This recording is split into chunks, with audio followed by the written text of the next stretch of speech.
This is a project 5D of chapter 2. It's on page number 60.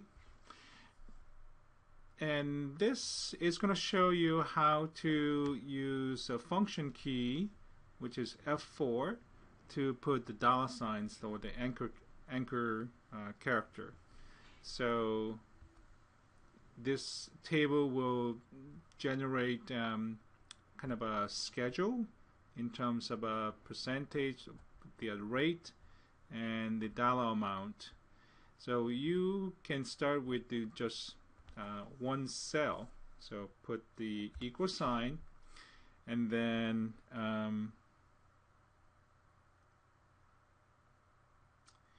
A41. And once you put the A41, you will press the F4 or function 4 key 1, 2, 3 times. So that will put the dollar sign in front of the column A. So the whole formula will read as equal sign, dollar sign, letter A, number 4, and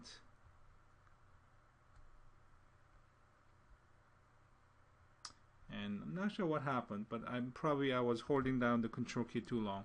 So anyway, it should say equal sign, dollar sign, letter A, number 4, and number 1. So that's anchored column A, row number 41. And after that, put an asterisk to multiply, and then you're going to multiply the rate by the amount. And at this time, I want you to press the F4 function 4 key twice. So that will put a dollar sign in front of the row reference. Okay. So if you somehow press too many times or too little times, it's okay. You can keep pressing the F4 key until you get the right number of dollar signs in right place. Okay, so that's how you do it.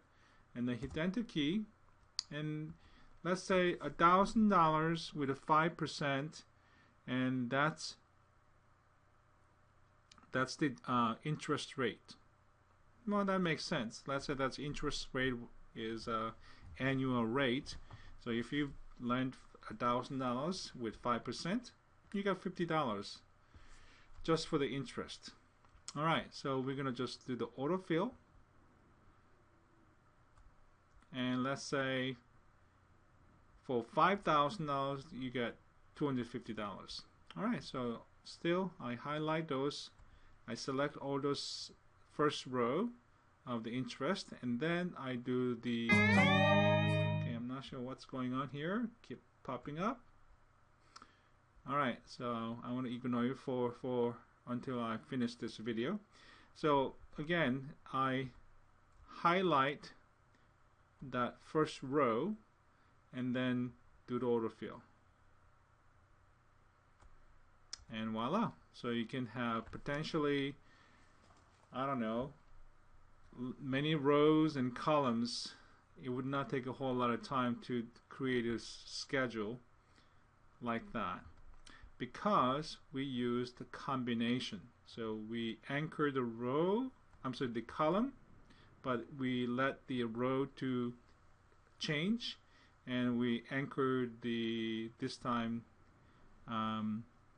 did not anchor the column, but anchor the row, so that one part of the cell reference will increase and the other part will stay the same. So for example, here B $40, B will become C, D, E, F, while 40 will stay the same. So the reason is that, so if you come over here, see, come here, it is still pointing at what? 5%. Still pointing at 5%. but it is pointing at no, I'm sorry, this is what it is. So it is pointing at A41, which is this one, that's 5%. That's right. But the amount went up to F40, that's $5,000. And coming down here, it is still pointing at 15%, even though you went that way. But also it is pointing at the $5,000 that sell, F40. So that's basically what it is. And it is kind of complex, and you have to kind of think about it and explore. Okay? All right.